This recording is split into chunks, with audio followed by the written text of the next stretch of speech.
Shalom, c'est une paracha de Mira Neshama, parachat Mishpatim, une paracha qui est comme un code civil, vraiment des décrets de justice qui se lisent les uns après les autres. Et l'un d'eux, c'est ce qu'on appelle l'offrande des bikurim. Rishit bikurei admatecha tavi, tu apporteras les prémices des fruits de ta terre.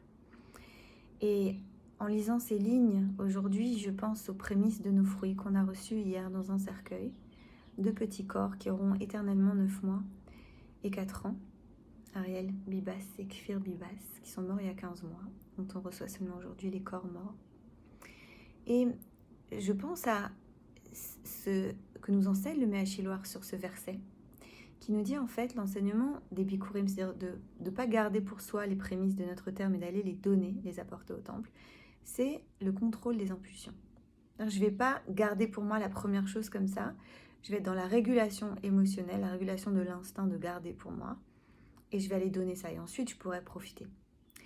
Et on voit en temps de guerre, et en temps de violence et de haine, comme les gens ont une tendance humaine à s'adonner complètement à l'impulsion.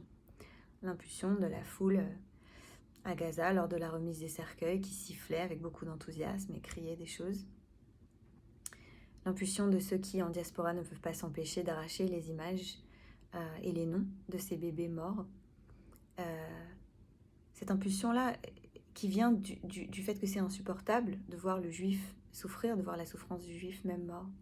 Et voilà ce que nous rappelle la Torah, cette sagesse multimillénaire, à travers l'exemple des Bikurim qui sont en fait une métaphore pour notre rapport aux choses, à nos premiers fruits, à nos possessions, aux choses qui naissent. C'est-à-dire à quel point il est important de préserver le vivant, de préserver ce qui vient d'éclore et de commencer par rendre grâce et de ne pas garder pour soi.